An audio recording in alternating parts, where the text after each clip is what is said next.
Bismillahirrahmanirrahim. Assalamualaikum warahmatullahi wabarakatuh. Perkenalkan, nama saya Muhammad Hiyar Mubarak, NPM 19219135 dari kelas F. Di sini saya akan memaparkan materi dari mata kuliah TBM Motorik, yaitu tentang proses dan kondisi belajar gerak. Nah, dalam materi kali ini yaitu tentang proses dan kondisi belajar gerak, terdapat dua rumusan masalah ya. Yang pertama ada proses belajar gerak, yang kedua ada kondisi belajar gerak. Nah, langsung saja kita ke pembahasan yang pertama, yaitu tentang proses belajar gerak ya. Nah, belajar gerak ini merupakan sebagian dari belajar secara umum ya. Nah, bagian dari belajar gerak mempunyai tujuan tertentu. Nah, tujuannya adalah untuk menguasai berbagai keterampilan gerak dan mengembangkannya agar keterampilan gerak yang dikuasai bisa dilakukan untuk menyelesaikan tugas-tugas gerak untuk mencapai sasaran tertentu. Nah, jadi belajar gerak adalah suatu proses ya. Kemudian suatu aktivitas berlangsung dalam suatu proses untuk mencapai tujuan belajar.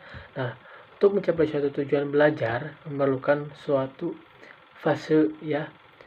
Nah, di sini saya mengutip dari Fitz and Posner ya, pada tahun 1967 dalam buku Oliveira dan Goodman tahun 2004, membagi tahapan belajar gerak ke dalam 3 fase. Yang pertama ada fase kognitif, yang kedua ada fase asosiatif, dan yang ketiga ada fase otonom ya, fase terakhir atau fase otomatis. Nah, yang pertama itu ada fase kognitif. Nah, fase kognitif ini merupakan fase awal dalam belajar keterampilan gerak. Ya, pada fase ini pelajar menggunakan pikirannya untuk mengetahui dan memahami keterampilan gerak yang akan dilakukan. Jadi di fase ini merupakan fase awal ya dalam tahapan proses belajar ya.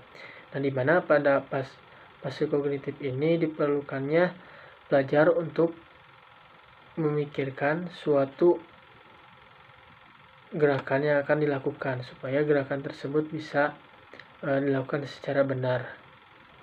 Nah, jadi pada fase ini belajar juga ya mula-mulanya berusaha memahami konsep gerakan yang diterima melalui penjelasan atau melihat video contoh gerakan seperti itu. Jadi penjelasan dapat diterima melalui informasi verbal yang diterima oleh telinga, lalu informasi visual diterima melalui mata, kemudian informasi yang diterima oleh peserta didik diproses dengan cara menangkap dan memahami informasi tersebut. Jadi berdasarkan proses memahami informasi yang sudah dilakukan, maka dalam pikiran peserta didik muncul konsep gerakan dalam bentuk rencana gerak dan urutan rangkaian gerak yang akan dilakukan. Nah, agar konsep gerak yang dipahami pelajar adalah benar, diperlukan contoh gerakan yang benar dan dapat diamati dengan jelas. Kemudian ada fase asosiatif. Nah, fase asosiatif disebut juga fase menengah ya. Fase ini ditandai dengan tingkat penguasaan gerak di mana pelajar sudah mampu melakukan gerakan dalam bentuk rangkaian yang tidak tersendat-sendat pelaksanaannya.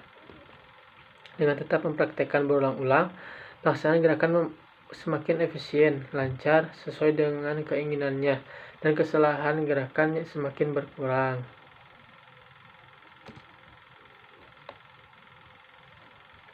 Nah, untuk meningkatkan penguasaan dan kebenaran gerakan, nah, pelajar perlu tahu kesalahan yang masih diperbuatnya. Melalui pemberitahuan orang lain yang diamatinya merasakan gerakan yang dilakukan atau melihat gambar rekaman pelaksanaan gerakan. Jadi ketahuannya tentang kesalahan gerakan yang dilakukan pelajar perlu mengarahkan perhatiannya untuk membetulkan selama mempraktekkan berulang-ulang.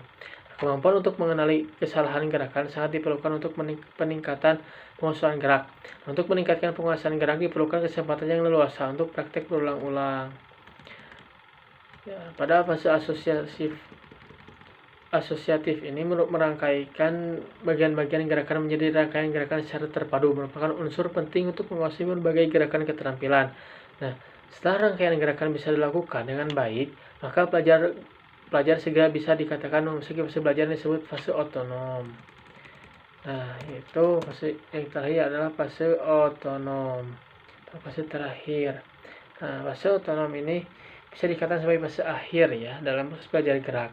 Fase ini ditandai dengan tingkat penguasaan gerakan di mana pelajar mampu melakukan gerakan keterampilan secara sistematis.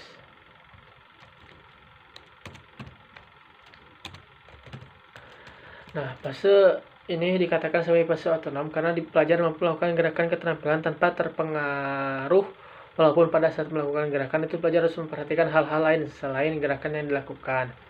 Nah, hal ini bisa terjadi karena gerakannya sendiri sudah dikuasai secara otomatis. Saya mencontohkan ya dari pencapaian fase otonom. Misalnya pada anak yang belajar sepeda ya. Nah, setelah mencapai fase yang otonom, nah ia mampu mengendarai sepeda dan tidak jatuh walaupun melakukan sambil menengok ke kanan ataupun ke kiri. Memperhatikan pemandangan di sekelilingnya.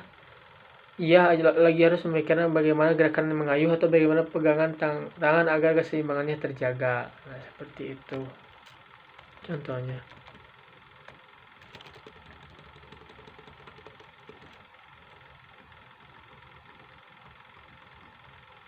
Nah, jadi pada fase-fase belajar sebelumnya ya, pada fase ini itu fase gerakan otonom ya, fase terakhir. Nah, di mana semua gerakan sudah menjadi otomatis ya. Seperti itu. Nah, langsung lanjut ke pembahasan selanjutnya, yaitu tentang kondisi belajar gerak.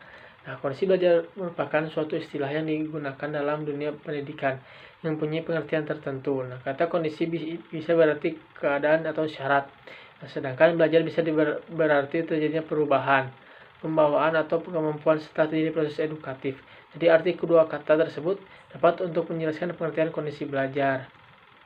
Nah, jadi kondisi belajar ini adalah suatu keadaan yang diperlukan agar proses belajar bisa berlangsung sesuai dengan tujuan yang hendak dicapai. Keadaan yang diperlukan agar proses belajar terjadi mencakup keadaan yang ada pada diri pelajar dan perlakuan yang dikenakan kepada pelajar. Nah, jadi kondisi belajar ini sangat menentukan pencapaian hasil belajar ya. Kemudian kondisi belajar juga harus disesuaikan dengan jenis belajar yang ditangani dalam proses belajar mengajar. Nah, kondisi belajar yang sesuai untuk belajar kognitif, belajar afektif, dan belajar gerak adalah berbeda-beda.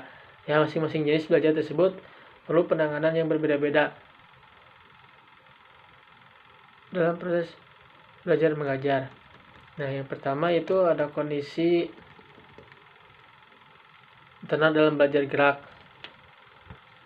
Nah, kondisi internal adalah keadaan yang seharusnya ada pada diri si pelajar. Kondisi internal dalam belajar gerak meliputi dua macam, yaitu